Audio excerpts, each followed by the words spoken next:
mutterings and murmurings among my soldiers. In my presence, too. This is treason. We are soldiers, Your Majesty. Men of few words. We cannot hide the truth. Well, tell me what's wrong. You must understand, Your Majesty, that we aren't jealous in any way. Jealous? Of course not. But can you imagine what a difficult situation would arise if this man were to pick a quarrel with us? He would attack us ferociously, killing 7 of us at one blow. And deprive the kingdom of its most stalwart supporters. So, you see, Your Majesty, we cannot continue to live in the company of a man who kills 7 at one blow. No, indeed. So we ask you to accept our resignation. This really is most annoying. He's been here only a matter of a few days, and already he has brought me into a difficult situation. Yes, indeed. It looks as though I shall have to choose between him and you. Well, the trouble is, I don't provoke him in any way, in case he kills me on the spot. Oh, most annoying, most annoying. I shall have to think this over carefully. And you yourselves must try and find a suitable solution. Yes. Have you found a solution to our problem? No, none at all. Well, let me think again. Yes, let me think. Gentlemen, I have an idea. Providence has been kind. I am your king, and I have an idea. Let the man be brought into my presence.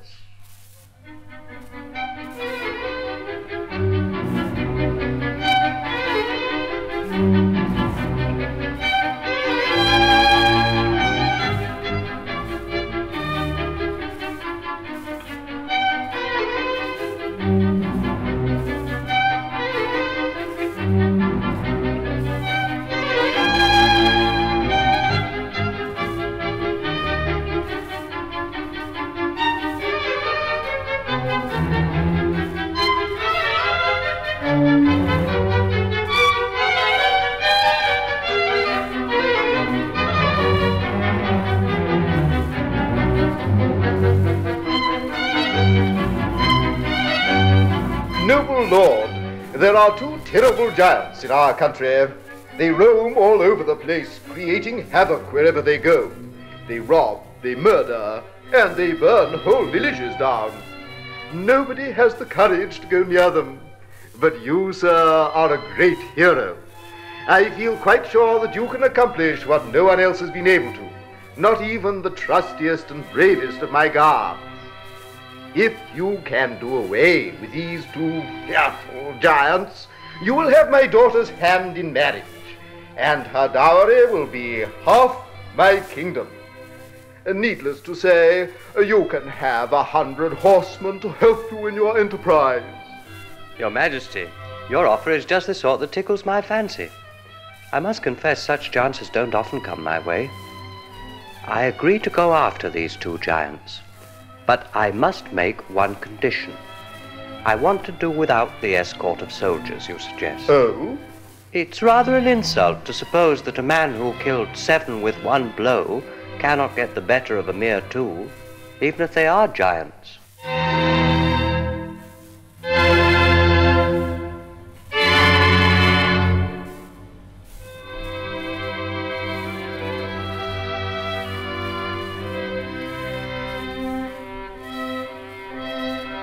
So once again the little tailor set off into the forest. And once again he would have to use all his cunning to overcome enemies stronger than himself.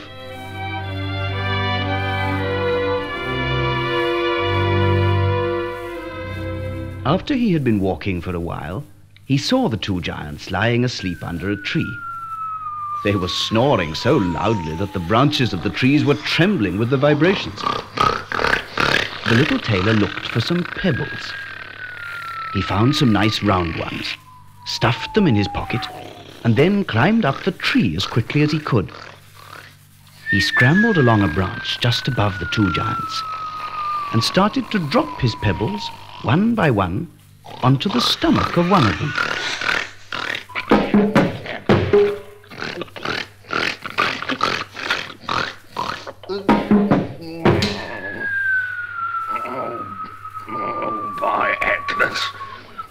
Why did you hit me? I hit you? What do you mean? I didn't even touch you. Oh.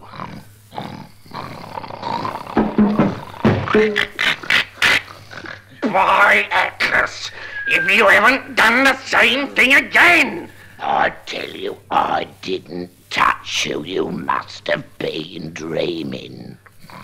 Oh.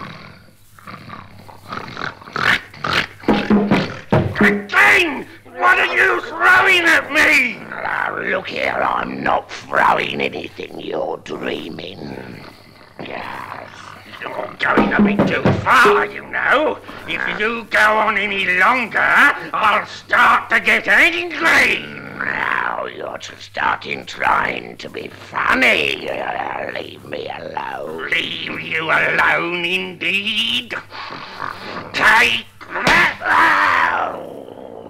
Oh, take that yourself. Oh, all right. If that's what you want, take that. Oh, I see. Oh, see how you like this.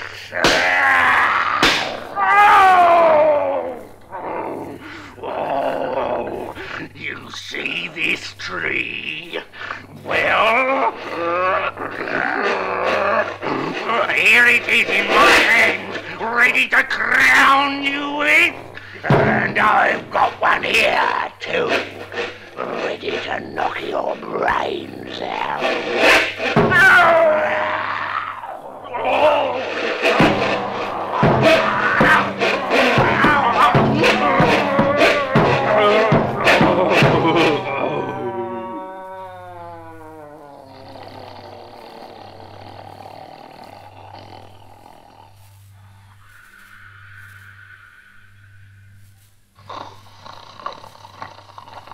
Thank you, gentlemen. Now that you've knocked each other unconscious, I can step in. A little poke with my sword here. And another there. And you're both stone dead now. Come on, everybody, come on. It's all over. I've just finished them off. It was a pretty fierce struggle. They tried to resist, and they pulled up those trees there. They wanted to smash them over my head. But what was the use of such weapons against a man who killed 7 at a blow? I trust your majesty has noticed that all this has been done without even a hair on my head being put out of place. I haven't even got the slightest scratch. I think I dare hope that your majesty is not displeased. On the contrary, I'm so pleased with what you've done that I'm anxious to see a further example of your prowess. But, your majesty, your promise. What about your promise? Yes, my promise. Well, I'm taking it back. So that I can give it to you again. Well, that's obvious, isn't it? I suppose it is, your majesty. Good. Well, listen to me. All my forests are haunted by a unicorn. I want you to get rid of this unicorn. Well, 1 unicorn is a much easier proposition than 2 giants. All right, I'm off straight away. For I'm a wonderful tailor. We'll wait for you.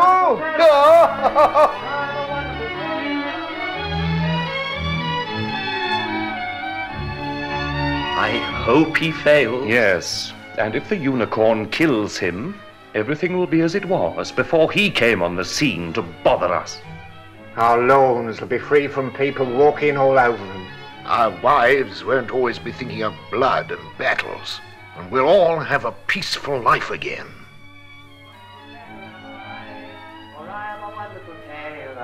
A wonderful tailor am I, for I am a wonderful tailor am I. Your Majesty, here's the unicorn. Your forests will no longer be troubled. Good heavens! How did you manage? It wasn't difficult, Your Majesty. But here's one of your soldiers who was hiding in the forest. He saw everything. Let him tell you about it.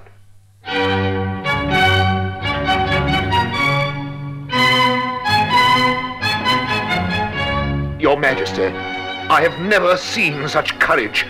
I confess I was trembling with fear all the time at the sight of the terrible unicorn. But not our brave warrior here. He stood right in the path of the unicorn with a tall oak tree behind him.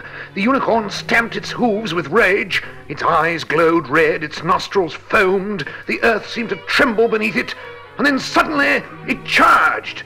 At the very last second, yes, the very last second, I shake at the thought of it, the warrior jumped out of the way, and the unicorn's horn pierced right into the tree. He then put a rope round the unicorn's neck, freed it from the tree, and led it here as though it had been the tamest of horses.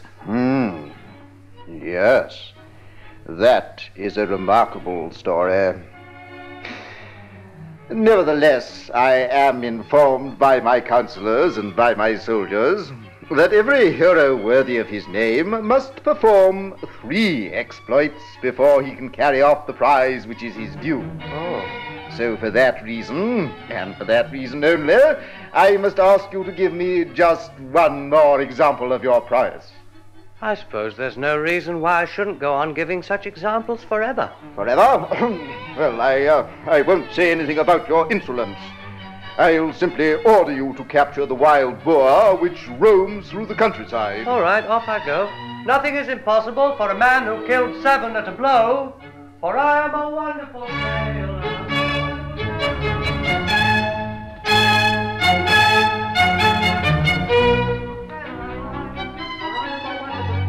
A wonderful tailor am I.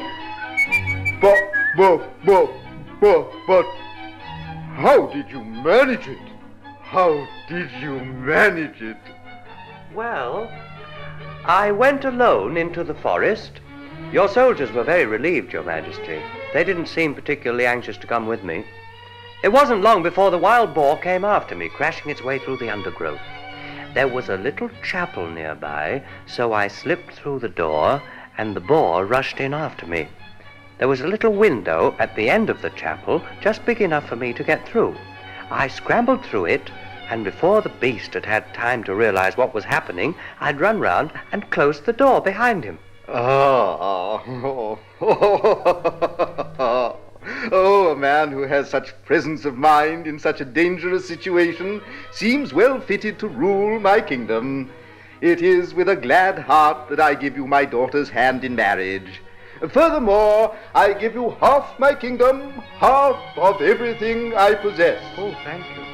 Soldiers, form a guard of honor. Sound trumpets and cymbals. Barons, counts, and dukes, kneel before this man. My daughter, come forward and stretch out your hand to him. Now, sir, kneel while I put the crown of gold, studded with diamonds and carbuncles, upon your head. Ooh. And to make this moment one that will last into eternity, I hereby solemnly declare that the tune which has accompanied you on all your exploits shall henceforth become our national anthem. 1, 2, 3, and 4.